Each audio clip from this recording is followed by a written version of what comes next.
Shock Monkey Radio is entertainment for adults, by adults, and the views and opinions expressed here do not reflect upon the sponsors or FXBG Public Radio. For additional information, please refer to the United States Bill of Rights. Stand warned. Hello and welcome to Shock Monkey Radio. Have you fixed that thing with the audio? Okay. If not, I'll have to fix it and post later. It happens. So welcome to Shock Monkey Radio. I am your host, the Madman, and I was scratching my ball bag the other day, and I found a zit on my ball bag, and I tell you, I had to pop it. You know how zits go. I had to pop it, and I was not prepared. I was in a chair with no arms, and it kind of like took all the energy out of me, because, I mean, it like shot straight up my spine. So I got to tell you, I don't know if it's just because of the older I get, is like when you pop those zits on your ball bag, it shoots through your nervous system. I swear to God. Anyway, sorry to gross you out right off the bat, but it might be a short show today, you know, fighting that depression. But it helps that Steven Crowder is back, so best wishes to him with his knee and heart issues, and congratulations to his wife being pregnant with twins. Hopefully one doesn't absorb the other, if you do your science stuff. Sorry. I also want to say rest in peace, Screech. Dustin Diamond died, and I think I'm of that generation, that Saved by the Bell generation, and I was smart enough during the Saved by the Bell days to know that Zach Morris is trash, even back then. And poor Screech, you know, he was the character I identified with the most on that show, because everyone else is just a caricature in many ways, and even Screech in many ways was a caricature, and you know, he really he's part of the kind of culture that I grew up on, and it's a shame he lost his battle to cancer. Was that today, this morning? I think it was this morning. So, thoughts and prayers go out to the Dustin Diamond family. One more thing, I want to remind you that I have a Patreon. Go over to patreon.com/shockmonkeyradio, become a patron. I would appreciate it. Also, you can send me money through Cash App. Use the hashtag ShockMonkeyRadio. All one word. I would appreciate it. And I'm thinking about doing a comic giveaway every month. I'll pick like a random book out of my collection, and I'll send it to you. I'll send it to somebody who's a patron or somebody who sent me at least $1 on Cash App. So if you send me $1 on Cash App, for every $1 you send me, you'll get 1 entry into the drawing. And if you're a patron, you get 3 entries into the drawing. So patreon.com/shockmonkeyradio, become a patron, or send me money through Cash App. Use hashtag ShockMonkeyRadio. I think maybe next week I'll bring a book, just to a comic book to show you and say this will be the first one I give away. But if you send me cash and Cash App, you tell me like what comic book characters you like or prefer and stuff like that. Maybe that'll be the one I'll send or whatever. So just a little incentive for you guys to help me out here. Keep the lights on here. So it seems that we've had our first official snowfall here in the Mid-Atlantic region this past weekend. And for some reason, it reminds me of being a kid in upstate New York. See, up in Lake Placid, winter lasted from October to May, and we frequently got like 2 feet of snow. And I'm surprised my father survived all those times shoveling that much snow.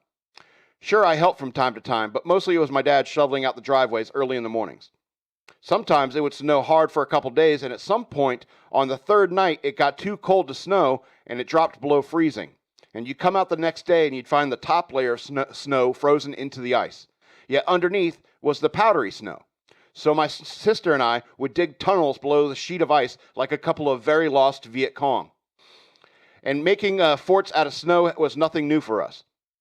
We had a neighbor who worked for a nearby creamery, and we had a ton of milk crates. So as kids, with more snow days than anyone should have, we would clear a section of our yard down to the ground, then start packing milk crates full of snow to make bricks as the unit to build with which to make our snow castle. Friendly tip, get a spray bottle full of water and go and spray down your snow fort at dusk and awaken to your newly reinforced ice castle. I got the idea when we went to the Saranac Lake Winter Festival, where they would cut ice blocks out of the lake and build real ice castle and light it up at night. It was super cool. Well, super cool for a place where all the winters outweigh the summers. After all, Lake Placid and abouts is the kind of place where people start wearing shorts at around 60 to 65 degrees. It's nuts. But places like that, their culture develops around the climate that they live in, and moderate dusting like we had this past Sunday wouldn't be enough to cancel school over. That was the place where people kept chains on their tires year-round, mostly because of the snow, but also because of the mud that remained when the snow was gone. I remember large piles of snow plowed up against one remote lamppost in the shopping center parking lots in May, and you'd always find a couple of kids playing in the mostly dirt snow. I think once I saw such a pile survive all the way until the next winter. Wild, right? I was a kid, though. I could be wrong. And as you may know, Lake Placid, New York was the site of the 1932 and 1980 Winter Olympics. And after having lived there, it makes sense. So in Lake Placid, we had the whole Olympic Village complex remaining. And we had the speed skating rink, we had ski jumps, bobsled tracks, the works. So there were plenty of things to do during the winter up there. Summers were not bad either. I would spend my summers down at Mirror Lake either fishing or swimming. It's a joke in my family that I would frequently bring back a couple of fish in a bucket and leave them to die in the garage because I didn't eat fish, because I don't eat fish. But I felt some compulsion to present the fish to my family anyway, like a house cat. I have a lot of fond memories of that place, wading in the shallow waters, chasing crayfish, as we called them up there. In the South, you call them crawfish or crawdads. But I would be laughing my head off because they always swim backwards. I love watching them bump into stuff. Stupid crayfish. Life in a northern town. Hey, mama. Anyway, those were the last days of my innocence before I moved down to Georgia and lost my innocence and my enchantment with the world. But that's a story for another day. When I was up there, we went down to a bog once, and it was pretty cool. It's where the forest floor had grown over this body of water, and so it was like a giant hippie waterbed. It's pretty damn cool. You ever seen one of those things? They're pretty awesome. I need a little wet my whistle here. How come Darth Vader did not recognize C-3PO in The Empire Strikes Back? Granted, he had little contact with that annoying droid, but he should have recognized his own creation. You could argue that there are a lot of protocol droids, but how many are that annoying? You see other protocol droids throughout the movies, but only one is as vocal and chatty as C-3PO, and even in the carbonite chamber scene, C-3PO is yapping away, while even in pieces. You'd think Anakin would have noticed that he had been and have been a little pissed that a droid that he made is helping the rebels. Of course, one could argue that this is the reason why 3PO was shot by the stormtroopers smoking and joking in Cloud City. That Vader put a hit on the droid, and Chewie was lucky and compassionate enough to rescue 3PO from the garbage. And the first thing he does is attach the head, which is connected to C-3PO's mouth. Bad, Chewbacca. Bad. That's why you have to carry him around, Chewbacca. But Vader should have recognized C-3PO. And it's just more reason why episodes 1 through 3 sucked. But they're starting to grow on me as each new Star Wars movie comes out. I was thinking about, what if Luke took C-3PO to Dagobah instead of R2-D2? Wouldn't that whole segment with Yoda been even more annoying with C-3PO spouting off comments all the time? Oh, Master Luke, I've gotten gut mud in all my gears. Oh, woe is me. I'm made to suffer. Or take some antidepressant, C-3PO. Oh, Master Luke, I don't trust this Yoda character. Master Luke, are you the one lifting that rock? Shut up, C-3PO. In fact, I'm sure that most characters in Star Wars are telling C-3PO to shut up quite frequently. But the problem is that if 3PO went with Luke, that means R2 would have went with Han and Leia on the Falcon, and with R2 there as an astromech droid, he would have been able to repair the hyperdrive on the Millennium Falcon and make good their escape from the Star Destroyers, and therefore saving everybody. But without an astromech droid navigating the X-Wing, Luke would be forced to find Dagobah by the smell. I don't know, I guess it just seems to me that C-3PO is the most useless droid in the galaxy, and I wonder why Anakin ever made him, much less kept him functional for all those years. He should have let his mother sell C-3PO. And I love how C-3PO got indignant when a slave tells him that there's a possibility of him being sold. The hubris of C-3PO. But wait, maybe Vader knew C-3PO and didn't recognize him and knew C-3PO wouldn't recognize him because of the whole Vader getup, and he just figured, hey, this is my out. Anakin knew what C-3PO was. Oh, they were using C-3PO. No wonder I caught them so easily. Excuse me. So there's all these people walking around with masks, and I feel like Cobra has taken over America. All these people look like Cobra troopers. They're later called Vipers. The old school originals, if you remember. I half expect Biden to come walking out one day dressed as Serpentor, and after every executive order he shouts, "This I command!" But we all know that Dr. Mindbender, Xavier Becerra, is really controlling him. Lloyd Austin comes out wearing a silver biotech helmet with a 70s disco-inspired body armor like Destro. Kamala Harris dressed as the Baroness. Well, think about that. Kamala Harris dressed as the Baroness. Might be worth it. Anyway, standing by for orders, General Hawk. If you can send Roadblock, CoverGirl, Sci-Fi Stalker, and Snake Eyes, we can handle this, no problem. Like I said, it's going to be a short show today, and we're going to get into the news worth knowing here in a second. But I want to do one thing for you, because it seems a lot of people have been confused lately about what's been going on in the stock markets. Now, the only thing hotter than GameStop stock is patronage at patreon.com/shockmonkeyradio. But there's a lot of people who don't really understand what happened, and so I've found a way to explain it to people in a way that they can understand. So here it is. The Madman explains the GameStop stock thing. In a small American town, Percy gets a pound of marijuana, and he breaks it up and starts selling to people by the ounce. His friend, Abner, asks to borrow an ounce and will give him an ounce of weed in 2 weeks. Abner takes his ounce and goes to another drug dealer and trades him for an equal cash value of cocaine based upon current market value. Abner, as he always does, steps all over the coke, adding baby laxative and just so he can sell more and make more money. And everyone in town knows this about Abner because that is how Abner rolls. And they also know he borrowed the ounce from Percy and owes him the ounce in 2 weeks. So over the next 2 weeks, a few people in town start paying ridiculous prices for weed in order to get it off people's hands, and then they start giving away joints to anybody on the street who wants it. Because fuck Abner.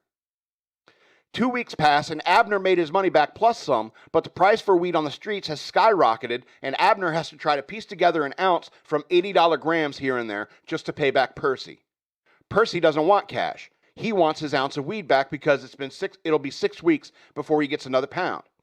Abner is pissed that he lost money on this series of events and calls his uncle, who works for the family, and the bruiser known as Tevier comes down to and work over the guys who are giving away joints and telling them that they can no longer buy weed, they can only sell it. At least, that's how it is explained to me. I won't say by whom, and we both could be wrong. Anyway, let's go ahead and get to the news worth knowing. All right. Bad news. Fighting that depression. 2 FBI agents dead, others injured in Florida shooting while serving a warrant. So 2 FBI agents were killed Tuesday morning, and 3 others were wounded while trying to serve a search warrant at a home in Sunrise, Florida, in a child pornography case, the FBI confirmed to Fox News. The suspect is also dead. The incident unfolded about 6 a.m. in the vicinity of 10100 Reflections Boulevard in Sunrise, Florida. 2 of the wounded agents were transported to a hospital and are in stable condition, the FBI said. The names of the deceased will not be released at this time. The Sunrise Police Department said that residents in the neighborhood along Nob Hill Road between Northwest 44th Street and West Oakland Park Boulevard were asked to remain in their homes and were unable to leave their communities due to the traffic shutdown on Nob Hill Road. Shortly before 10 a.m., the department sent out an alert to all residents that there was no danger to the public and there will be a large police presence in the area throughout the day. Multiple law enforcement agencies descended on the scene where the subject was reported to be barricaded in their home, and officers of the Sunrise Police Department, Miramar SWAT Team, Davies Police Department, and Fort Lauderdale Police Department were all on site. A spokesperson for the Fort Lauderdale Police Department told Fox News that they were sending in a small SWAT contingency to assist the ongoing situation. The shooting incident is under investigation by the FBI's Inspection Division, which is part of the department's policy. Quote, the review process is thorough and objective and conducted as expeditiously as possible under the circumstances, the FBI spokesperson told Fox News in a statement. The FBI Agents Association, President Brian O'Hare, released a statement Tuesday afternoon after the violence occurred. Quote, the FBI Agents Association mourns the loss of the 2 special agents killed in the line of duty today. Our thoughts and prayers are out with the families of the agents and the agents who are wounded in today's incident, he said. These agents were working to protect the most valuable, the most vulnerable in our society, and we stand with the agents' families and pledge our support to them during this difficult time. So I just wanted to bum you out real quick, but you know what? This is the duty that these FBI agents take on, that police take on. This is what they do. Child pornography, people exploiting children. You want to see it say defund the police. It's like, don't you need somebody going after people like that? With legal means. Like if guys barricade in the house and start shooting, I mean, you're going to start hitting people. You bet they're a sweet bippy, they're going to be shooting back. It's a shame. It's a shame that the federal officers died. I don't care so much about the suspect. But, I mean, he should have, had his day in court. It shouldn't end up like that. But, if you're guilty, some people just say, screw it. Go out on a rampage, I suppose. What can you do about it? What can you do about that, anyway? All right, next story. Biden White House under fire for reportedly screening briefing questions. A new eyebrow-raising report suggests the White House communications team has attempted to screen questions for Press Secretary Jen Psaki, is that her name? Psaki? In advance of daily briefings, as media watchdogs caution that Biden's team will have to walk a fine line given the way reporters treated President Trump's spokespeople. Spectator USA editor Amber Athey, who used to be a White House correspondent for the Daily Caller, never experienced anything resembling what Biden's communications staff has been accused of. Quote, the Trump administration certainly never asked me for questions in advance, and I suspect that there would have been universal outrage from reporters if they had done so, Athey told Fox News. That's true. Reporters have reportedly gotten so frustrated by the practice that they have complained to their colleagues. Quote, this is totally normal procedure if you live in a banana republic. It's absolutely unheard of in this country, conservative strategist Chris Barron told Fox News. When reached for comment, the White House spokesperson provided Fox News with the same statement from the Daily Beast report. Quote, our goal is to make the daily briefing as useful and informative as possible for both reporters and the public. Part of meeting that objective means regularly engaging with the reporters who will be in the briefing room to understand how the White House can most be helpful in getting them the information they need. That two-way conversation is an important part of the American people updated about how the government is serving them, the White House spokesperson said. Psaki, a former CNN pundit who is typically praised by the mainstream media, needs to tread lightly if she's probing reporters for the wrong reasons, according to DePaul University. They misspelled DePaul, D-E-P-A-U-W. Editors, please. According to DePaul University professor and media critic Jeffrey McCall. Quote, the White House press office needs to maintain a balance, needs to balance this matter carefully. It does make sense on one level for the press secretary to be prepared in advance to best respond to topics on reporters' minds. On the other hand, gathering questions in advance could well appear to veteran reporters that the press secretary Psaki is pre-screening questions or pre-preparing the spin, McCall told Fox News. Quote, every press briefing is a risk situation for the White House, and Psaki should indeed want to be responsive and prepared for the reporters' questions. The key here, it seems, is whether this process is being used to stage the briefings or simply prepare for them. McCall feels it would be excusable if reporters are asked questions in advance merely as a way to get a heads up and gather information in advance for the purpose of providing responsive answers. So here's the thing, is like people are noticing this double standard.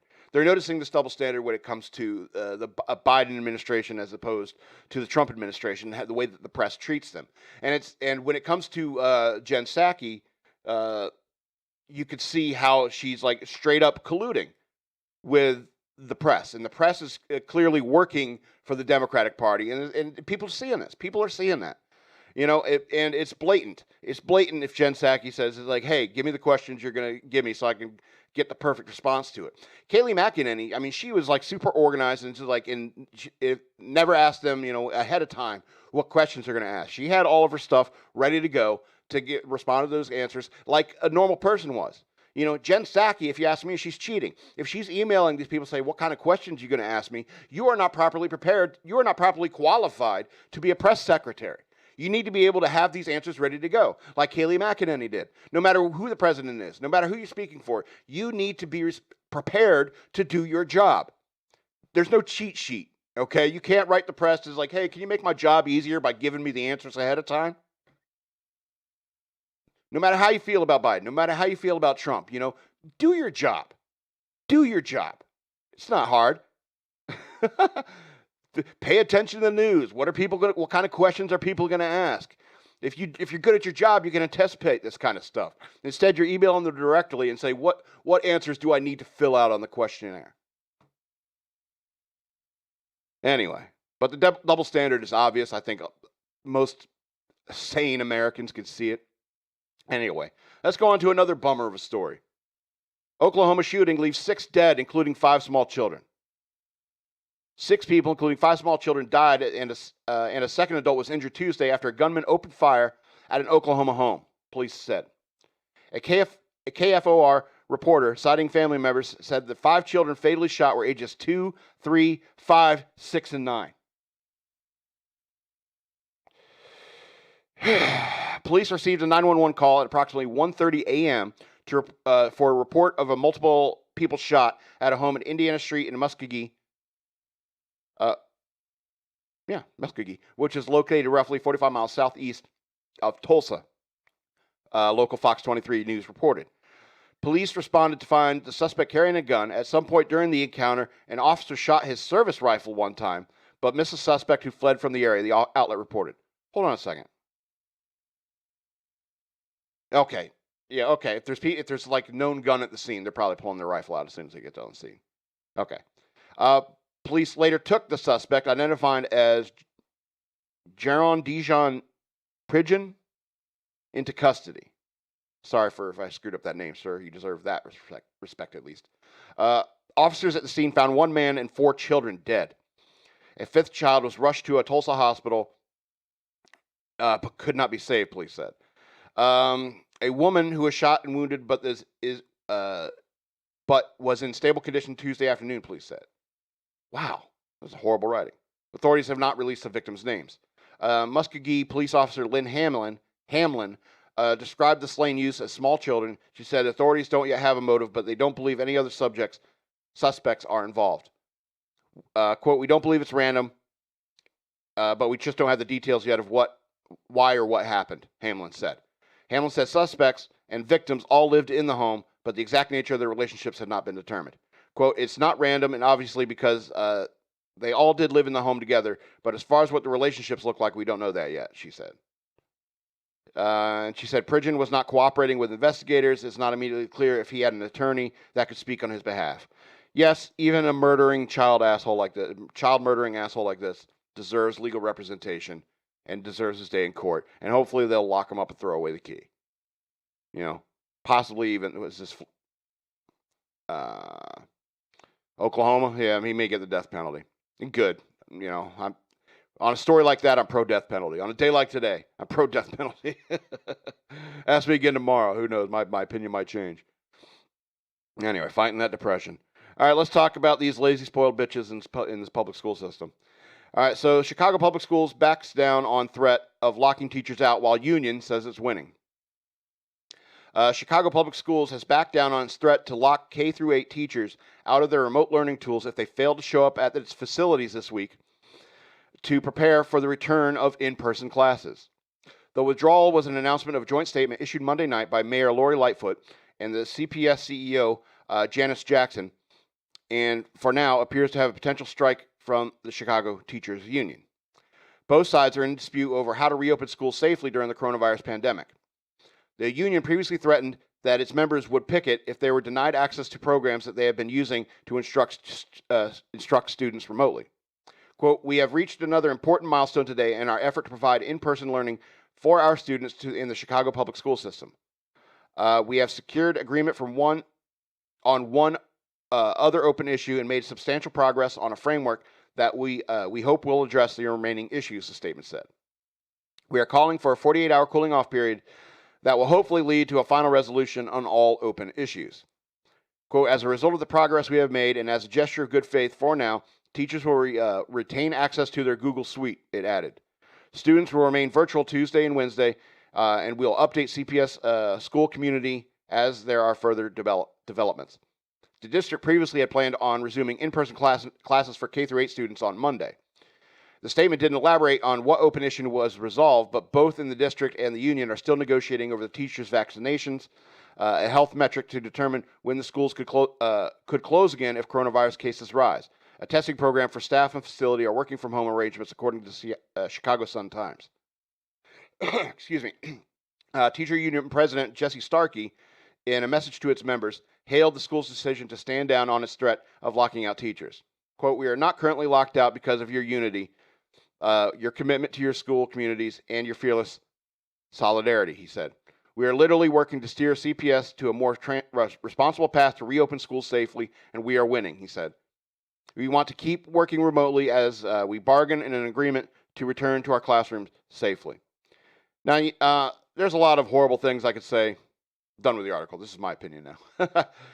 There's a lot of horrible things I could say about teachers' unions. I really don't like them because they are only interested in serving themselves. They're not interested in making education better for your kids. And when this whole lockdown thing happened, they loved it. They loved starting to drink wine at 11 o'clock in the morning while they're teaching your kids. All right? They don't want to get out of their jammies any more than your kids want to get out of their jammies. All right? But we need to get to work. We need to get to work. We need to reopen the schools. We need to reopen everything and get going. All right? These kids need an education, and they're not getting an education through this remote learning nonsense. And everyone who has kids in these remote learning things, they know it's farting around. It's farting around, and it's not an education. Certainly not educating your kids. And these teachers are lazy. They want to sit on their butt and collect their paychecks at home. All right? Anything to minimize their work. Because, because the press is always going to claim, what heroes teachers are. Oh, they're such heroes. And they're fucking students more than priests or fucking little boys. All right? So, get out of here with that nonsense. I don't think that they're heroes. They're doing what should be done, and they should do it right. They have no respect for the position itself. They're just looking out for their own asses. They're making me mad. They're making me mad. So, like I said, short show today, and I got 2 more stories I want to talk about to lighten the mood and help me cheer myself up, hopefully cheer you up as well. San Francisco teacher says Bernie Sanders mittens epitomized white male privilege. Now, I'm sure you've been around the internet at some point in the past couple of weeks, since the inauguration, and the Bernie memes. The Bernie memes are everywhere. Everyone's seen them. Anyway, so this high school teacher says that this picture of him with his mittens, it shows white male privilege. Okay? So San Francisco high school teacher is taking heat for saying that Bernie Sanders displayed white privilege when he attended President Biden's inauguration in a casual coat and mittens and captured the attention of the internet. Quote, Senator Sanders is no white supremacist insurrectionist. Wow, there's a lot of ists right there. But he manifests privilege, white privilege, male privilege, and class privilege in ways that my students could see and feel. Ingrid Sayre Ochi, a former UC Berkeley professor, wrote in an op-ed for the San Francisco Chronicle. Of course she is. That's exactly where I expect this kind of comment to come from. Social media users found a photo of Sanders, 79, looking cold and grumpy at the inauguration. So funny that it circulated for days, making jokes and memes. And so Sayre Ochi wrote that she was puzzled and fumed over this. Really? Really, lady? Quote, we talked about gender and the possible meanings of the attire chosen by Vice President Kamala Harris, Dr. Jill Biden, the Biden grandchildren, Michelle Obama, Amanda Gorman, and others. We referenced female warriors inspiring these women. Jeez Louise. The colors of their educational degrees and the monochromatic ensembles of pure power, Sayre Ochi wrote, referring to her students. Jeez Louise. What a horrible person this is. Quote, and there, across from all our news and social media feeds, was Bernie memes, Bernie sweatshirts, endless love for Bernie. I puzzled and fumed as an individual as I strove to be my best possible teacher. She continued, I don't know many poor or working class or family or female or struggling to be taken seriously folk who would show up at the inauguration of our 46th president dressed like Bernie, unless those same folk had privilege, which they don't.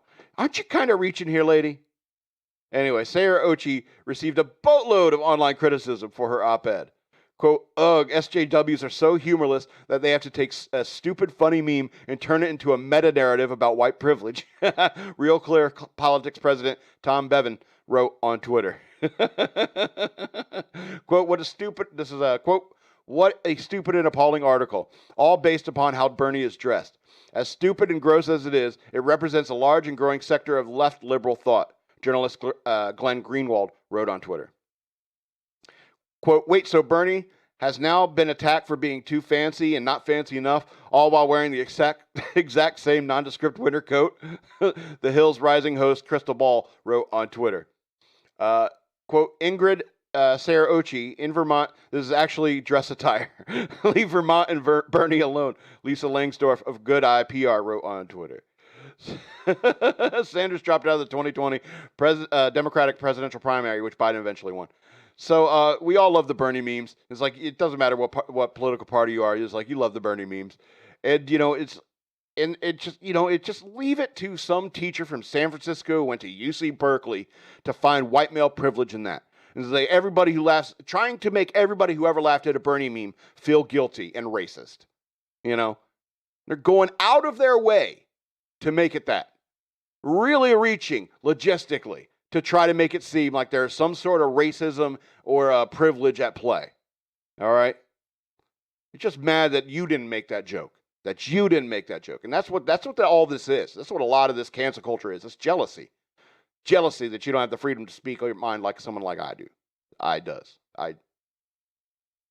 can. Last story here. Investor puts GameStop gains to good use at a Texas children's hospital.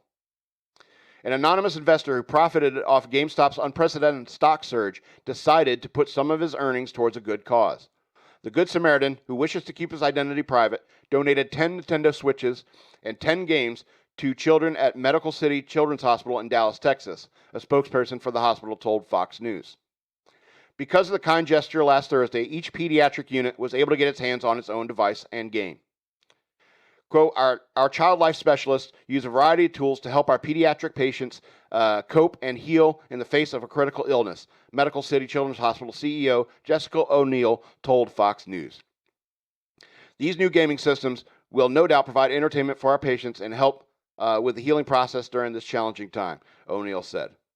Share prices of GameStop Corp spiked last week after online Reddit forum Wall Street Bets spurred smaller and first-time investors to pile into certain stocks.